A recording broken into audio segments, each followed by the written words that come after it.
We've watched the last episode of the Grand Tour Season 3. You'll have seen Jeremy fighting to get his lines out while holding tears in. Tears of a man.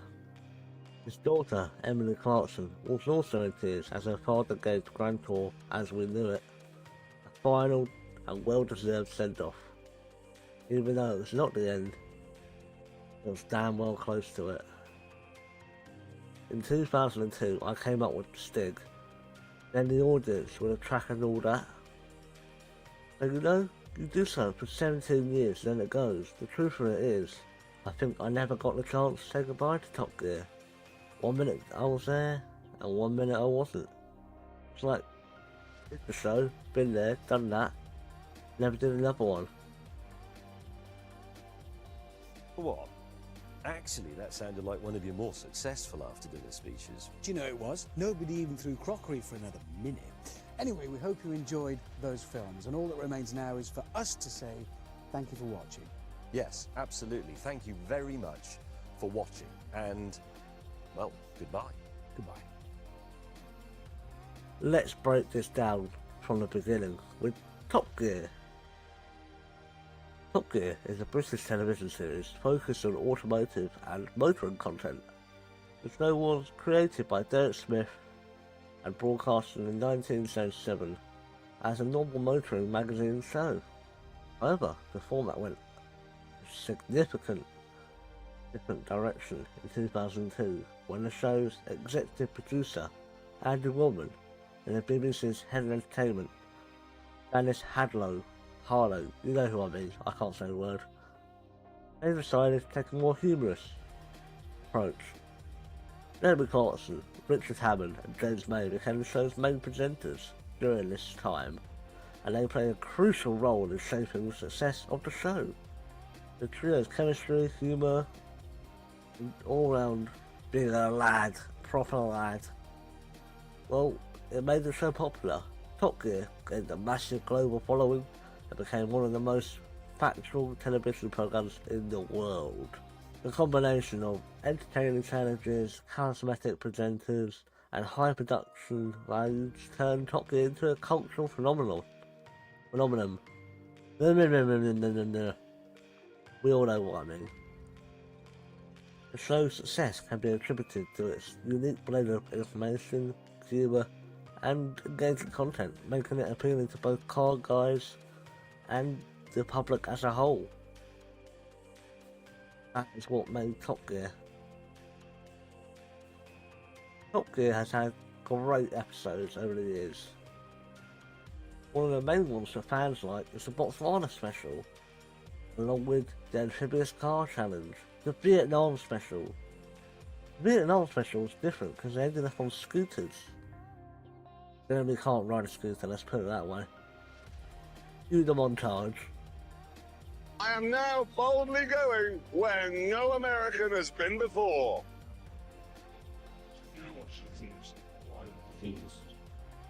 With a plethora of amazing episodes, memorable moments, this leaves one to wonder, what could possibly go wrong?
The show, with its iconic trio of presenters, has delivered countless hours of entertainment.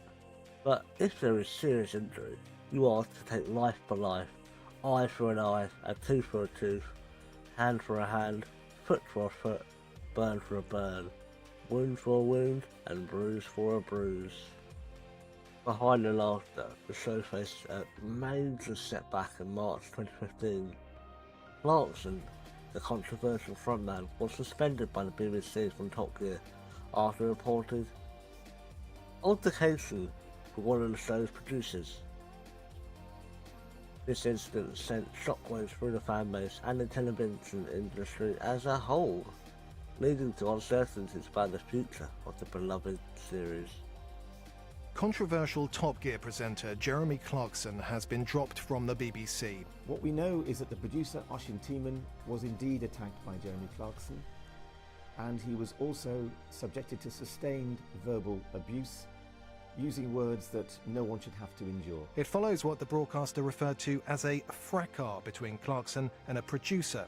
Apparently, no hot food was laid on for the presenter after a day's filming in North Yorkshire. Physical violence accompanied by prolonged verbal abuse has crossed the line.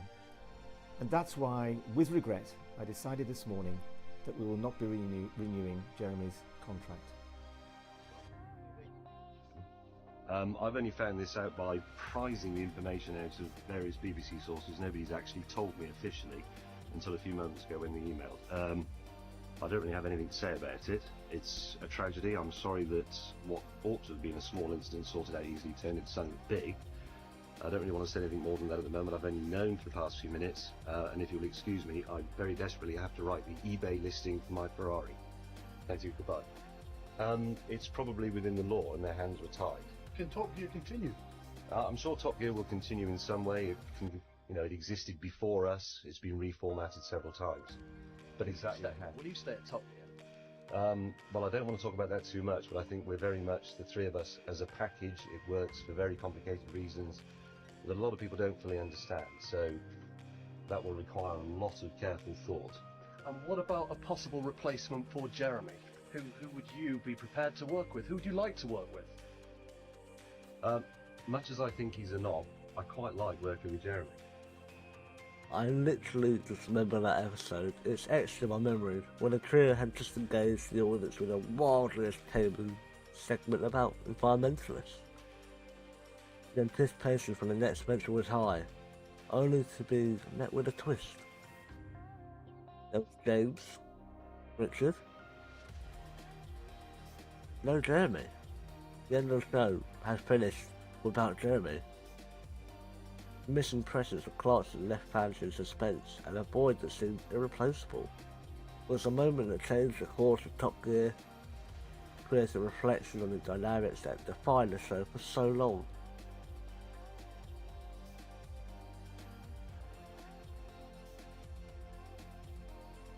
Top Gear holds a special place for many due to its perfect mix of humour, adventure and actual love for cars. Beyond being a car show, it created a sense of community, joy, and that's all thanks to the hosts, the chemistry, the daring challenges, the witty commentary.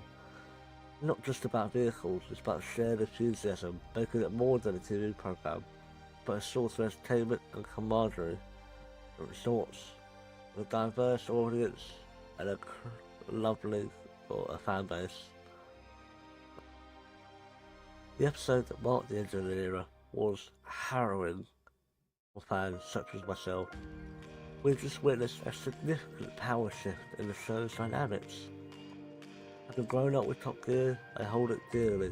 It's played a role in shaping my interest from playing racing games to eventually getting my driver's license.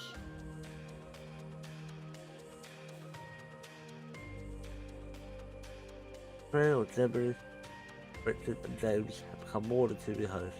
They have become mentors in the world of cars driving, and they have become our friend. Despite attempts to continue the legacy with a new show, it didn't quite work out, capture the magic, how it is. As a fan, I also want to say I hope Freddie Renton does alright and it does fully recover. He might do more harnessing out, but I highly doubt it. But yeah, Top Gear's impact goes beyond the screen, influencing the way we perceive and enjoy the world of cars. And for that, we owe a debt of gratitude to these iconic presenters. This has been a journey through the highs and lows of Top Gear, a show that has left a mark on the world of cars, of automobiles, and entertainment.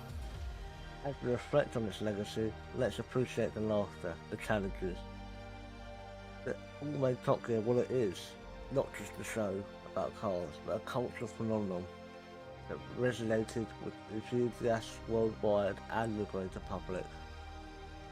But this isn't the end of the story, not yet, because a new contender has entered the ring. Amazon Jeffrey Bezos has created a brand new car show called the Grand Tour. This is only part 1 of 2, so stick around for the next video. In the future, I'll put it in the description when it comes out, and then when it's out I'll link it. But it'll be talking about Grand Tour, and the end of season 3 with the name Hero for a Friend, which was the end of the show as we knew it. It's not the entire end of the show, but it's the end of what we knew. And it was a fitting send-off for both shows.